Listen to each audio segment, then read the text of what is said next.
Yeah, man. This is the Dagan Soro. Aratuga in the house. Kapuku Digit in the house.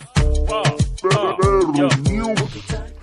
This is the joyride with the rainbow goddess, the rainbow goddess. This is the joyride with the rainbow goddess, the rainbow goddess. Hello and welcome to Joyride with the Rainbow Goddess. I'm Itzel and today I'm going to be teaching you how to make a vegan butterscotch pecan pie. So everyone's heard about pecan pie, that's a holiday classic. But butterscotch pecan pie is really quite something special. First of all, this pie is seriously super quick and easy to make. You don't have to bake it and you need very little skill to make it happen. Number two, it is gluten-free, it is vegan, so you're gonna cover a lot of dietary restriction bases. And number three, it's got like that perfect balance of being the healthier version of a holiday classic while having like a creamy, indulgent, boozy twist that makes it very unique and super memorable. Let's head to the kitchen and make that magic! Step 1. Make your crust. We're going to use a food processor with 1 cup of walnuts, half a cup of pecans, half a cup of cacao nibs, half a cup of coconut shreds, and we're going to blend that until it becomes finely ground, but not too fine. We still want it to be a tiny bit chunky, just like that. Then transfer it into a mixing bowl. Now mix 1 cup of pitted dates, 1/4 teaspoon of Himalayan pink salt, 1 teaspoon of vanilla extract, and 2 tablespoons of melted coconut oil. Then blend it until you get a smooth paste. Now mix it thoroughly into the ground nuts. Then transfer it into a pie tin. I'm actually using a spring cake tin so that I can have high walls and I can take the whole pie out to see the full shape. Step 2. Make the filling. In a pot, mix 2/3 coconut sugar, half a can of coconut milk or cream, 3 tablespoons of whiskey, scotch or brandy, 1 teaspoon of vanilla extract, half a teaspoon of Himalayan pink salt, and now you can turn the flame on and give it a whisk and let it come to a boil. In a separate bowl, mix the rest of the coconut milk or cream with half a cup of cornstarch and whisk it super well until you see no lumps. I shouldn't see any flour before mixing it into the filling. Now that the butterscotch is bubbling, give it a good whisk and slowly start to pour in the cornstarch mixture while vigorously whisking. Then continue to whisk for the next minute or two.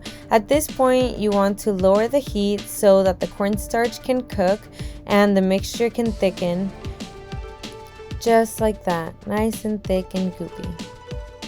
And I always recommend that before you finalize anything, that you try it, because maybe you want it to be a little bit sweeter, or maybe you want it to taste a little bit more like booze. So I'm gonna go ahead and give this a try. Ooh, that's good. That is definitely boozy. So also, if this amount is a little high on booze for you, then you can add a little bit more sweetness or a little bit more cream to it as well.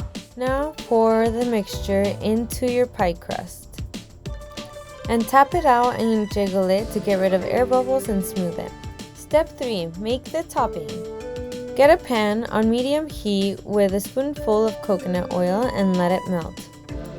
Then add your pecans and mix them around every minute for 2 to 3 minutes until they smell nice and toasty. Then add a splash of maple syrup and a pinch of salt and allow the maple syrup to absorb into the pecans and caramelize. Now pour them into the center of your pie. Then just refrigerate it overnight to allow it to set. And garnish it with pomegranate seeds to give it a pop of color and freshness.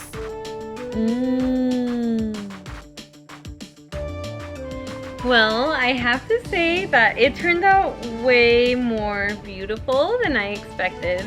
So I'm excited about that. I hadn't done it in this cake tin before. Or with like the mountain of pecans on top, which I think gives it like an extra elegant look. And then I did top it off with some pomegranate seeds just to give it like a little pop of freshness and a beautiful color. So let's see, moment of truth.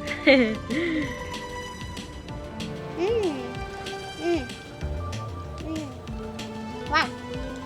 Wow. That is incredible. Wow. I really do suggest that when you make this and you try it, that you close your eyes to go into the experience, because the layers of flavors and textures like develop over like time, and it's got honestly a perfect balance of sweetness. I was afraid it was gonna be a little bit too boozy, and it really wasn't. It's got like that nice little bit of kick. The texture of the custard is like very creamy and decadent, and then like the crust is crunchy, and it's got the sweetness of the dates and the nuttiness, and then it's got like that little bit of a bitter kick from the cacao nibs, which gives it a perfect balance. And then I really feel like it really kind of takes it to that next level, so that it's not overly indulgent. You know, when you get like that too sweetness thing in your palate and your jaw, like to put the pomegranate seeds on top, or even it could be like little pieces of apple or persimmon even. Get creative with it for sure. But I would have to say that this is definitely a 5-star dessert that will no doubt impress your friends and family, or your lover if you want to make something special for them.